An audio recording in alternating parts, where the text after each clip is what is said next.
Emili, kas yra monopolis? Stalo žaidimas? Ne, turiu omeny, kas yra monopolinis verslas. Trumpai tariant, tai verslas, kuris valdo didžiąją dalį rinkos, taip sakant, savo pusėje. Ok, o kaip tokį verslą galima atskirti? Pagrindinė per finansinius rodiklius ir rinkos analizę, bet per porą minučių tai tikrai nepadarysi. O jeigu valstybinė institucija pradeda teisminį tyrimą dėl verslo monopolinės veiklos? Toks faktas tikrai padeda mūsų analizėms, nes, taip sakant, kai kas padaro darbus už mus. Tarp kitko, padarom video apie tai.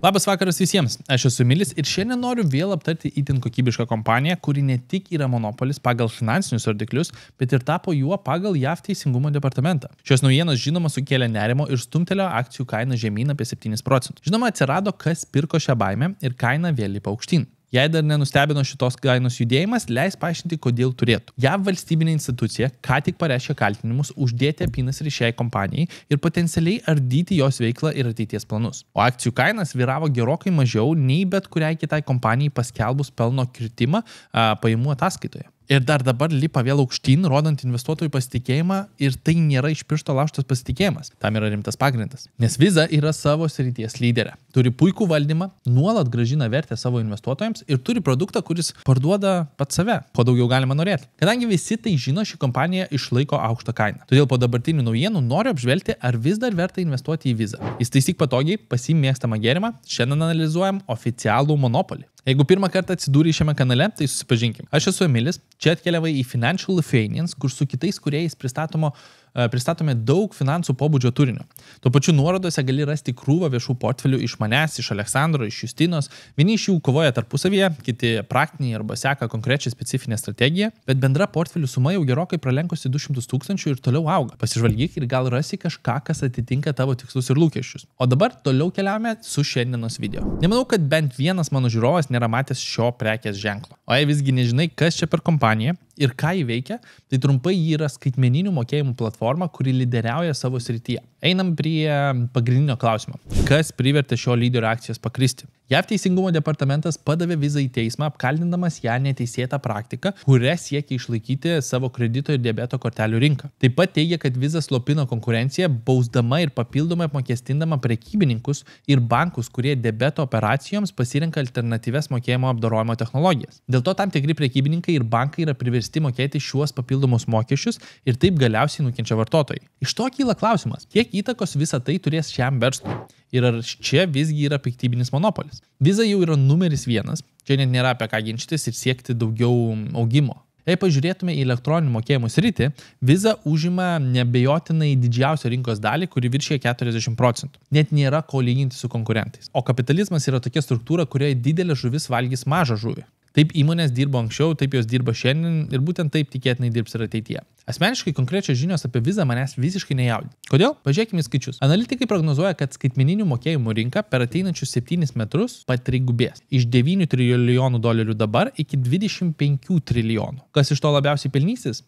Žinoma, kas jau užima didžiausią rinkos dalį. Kai verslas užima didžiausią rinkos dalį, tai jau yra stiprus konkurencinis pranašumas ir šis faktas suteikia 2 labai svarbius privalumus. Pirmasis yra kainodaros galia, reiškia įmonės galimybė rinkti didesnius mokesčius ir kaip matome, procentas, kurį Visa pasilieka iš kiekvieno sandorio, nuolat didėja ir dabar siekia net 0,22%. Atrodo nedaug, bet kai atliekamų mokėjimų skaičius yra trilijonuose, staiga tas mažas skaičius pavirsta milijardiniam pajamom. Šioje vietoje Visa neprasileidžia ir išnaudoja savo pajamas efektyviai ir turi rekordinės pelno maržas – beveik 55%. Daugiau nei pusė jos pajamų paverčiama grynuoju pelnu. Čia paminėsiu, kad yra daug kompanijų, kurios jau daug metų iš vis nedirba pelningai. Ką jau kalbėti apie tokias maržas? Bet čia tik porą rodiklių, reikia daugiau informacijos. Nepaisant savo dydžio, Visa kiekvienais metais sugeba augti dviženkliu augimo tempu. Pradėkim nuo pajamų, kurios per pastarosius 10 metų vidutiniškai augo 11% per metus. Pelnas vienai akcijai auga dar sparčiau ir siekia net 16% per metus. Grynasis pinigų srautas auga vidutiniškai 13% per metus ir siekia beveik 20 milijardų. Net ir gavus panašią baudą kaip Google, teoriškai net nereikėtų pinigų skolintis, užtektų jų iš kasos pasiimti. Bendrai Visa yra geroje pozicijoje ir net įvertinant galimas baudas, greičiausiai net nebūtų išnaudoti visi grynieji. Juos juk reikia panaudoti gerokai naudingesniai veiklai. Šiais grinaisiais bendrovė nuolat apdovanoja savo investuotojus.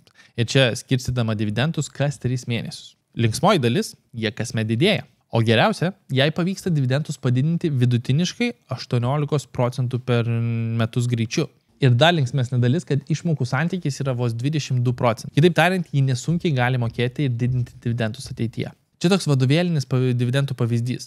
Dažnai tokio net realybėje nesutiksi. Neįsivaizduoju, kaip viskas galiausiai pasisuks su teisminiu procesu, bet dažniausiai tokie ieškiniai užtrunka bent keletą metų. Bet kokiu atveju, nemanau, kad pavyks pristabdyti šį gigantą. Pažiūrėk vien tik į išduodamų mokėjimo kortelių skaičiaus augimą. Skaičius auga beprotiškų greičių ir viršė 4,3 milijardo, o bendras sandorių skaičius pasiekė 15,5 trilijonų per metus. Viskas puiku. Ar ne? Tai verta pirkti dabar. Šiuo metu Visa ateities PI santykis, tai reiškia kainos ir numatomo uždarbio santykis, yra 25. Aukštas, nes paprastai norime, kad jis būtų mažesnis negu 20. Bet tai yra kokybiška įmonė. Itin kokybiška įmonė. Akivaizdu, kad ji visada bus prekiaujama brangiai. Tai taip pat galima matyti iš forward PI vidurkio ir nuo numatomo pelno ateinantiems metams. Kalbame apie vidutinį 15% padidėjimą kiekvienais metais. Atsižvelgiant į tai, asmeniškai manau, kad Visa šiuo metu yra prekiaujama gera kaina. Tai nėra pervertinta, bet ir nėra nuvertinta. Kitaip tariant, ji yra ten, kur jai ir priklauso būti. Čia galime pritaikyti Buffeto pasakymą. Tu geriau pirkti puikią įmonę už gerą kainą, nei gerą įmonę už puikią kainą. O su tokiu augimu Visa tikrai yra puikus verslas. Tiems, kas susidomėjo šiuo verslu, keliaujame praktinę sesiją ir parodysiu, kaip galima įsigyti Visa akcijų. Tam žinoma reikės vertybinių popierių brokerio sąskaitos ir jei tokios dar neturit, tai pasinaudokit nuorodą aprašyme, atsidarykit ją visiškai nemokamai ir dar gausit papildomų bonusų akcijos metu. Ten visi kodukai apačioje palikti, išnaudokit, gausite iki 20 nemokamų akcijų vertų nuo 3 ten iki $800. Turime prekybą, turime Visa. Suradus Visa labai lengva matyti informaciją, $277 už vieną vienetą, mes turime dolerių valiutą, tai mes turime doleriais turėti pakankamą sumą, kas doleriais turiu apie $600, tai aš galėčiau nusipirkti 2 vienetus. Tai dabar, jeigu aš suvedu 277,5, sakau, noriu 2 vienetų, tai šiuo atveju aš galėčiau nusipirkti, įsitikinu, kad maržos nėra, pateikti pirkimo užsakymą, patvirtinti pirkimą. Tai už 2 dienų, kai birža atsidarytų, man leistų nusipirkti Visos akcijų ir tapti akcininku. Tai reiškia, jeigu kompanija augtų ir ateityje, aš gaučiau vis, taip sakant, ir dividendų išmokas, kurios yra nelabai draugiškai didelės, bet ir augimo tam tikrą potencialą. Tai paimkim 5 metų rezultatą kaip pavyzdys. Tai augimo potencialas pagal analitikus yra apie 10%, ir dividendai yra truputį mažiau negu 1%. Čia galite dar daug informacijos surasti. Analitika, ataskaitos, balansai, pinigų srautas, pelnas ir taip toliau ir taip toliau. Bet tas investavimo pasirinkimas yra lyginamai lengvas. Mes suvedam kainą, pasakom kiekvieną tu norim, paspaudžiam pateikti pirkimo užsakymą ir viskas. Aš tikėtina 1500 investuosiu sekančią savaitę į šitą verslą, bet būtent per tą prizmę, kad visi kas prenumeruoja kanalą, tas ir gaus pranešimus. Jeigu jūs nenorite pavienių verslų, tai mes einam paprasčiausias Finvizas, paprasčiausias S&P 500 mapas, ir čionais bus Visa Financial Services pirmoje vietoje. Tai jeigu mes perkam tą patį S&P 500, tai mes perkam 500 Amerikos verslų, top verslų, ir tokie kaip Visa, Nvidia, Microsoftas, Apple'as, Google'as, Tesla, taip sakant, Amazonas ir kiti, yra visi sudėti į vieną vietą ir mes visą tą galime pirkti už lyginamai mažą kainą, kas yra apie $100. Tai čia tikriausiai paprasčiausia strategija tiems, kurie nori investuoti periodiškai ir ilgą laikotarpį. Ir čia kalbam apie ETF'us, tai Exchange Traded Fund arba biržoje prekiaujami fondai, kurie leidžia tiesiog periodiškai apsipirkinėti. Tai ką turėtumėte atsakyti savo? Ar man patinka verslas ir aš manau, kad jis uždirbs daugiau pinigų ir aš žinau, kodėl jis uždirbs daugiau pinigų ir dabartinė kaina man yra logiškas pirkinys? Ar aš tiesiog nenoriu svarstyti, nenoriu galvoti, nenoriu vertinti, nenoriu prižiūrėti ir noriu pirkti paprasčiausiai ETF-ą, daryti tą dollar cost average, periodinį investavimą kiekvieną mėnesį ir tiesiog ramiai kaupti tą kapitalą savo ateičiai? Nes S&P 500, dabar paimkim 500 average return, tai mes turime lyginamai draugiškus rezultatus virš 10%, jeigu mes žiūrime paskutinius 100 metų. Tai vėl, ar istorija garantuoja ateitį? Tikrai ne, bet ar istorija truputį rimuojasi?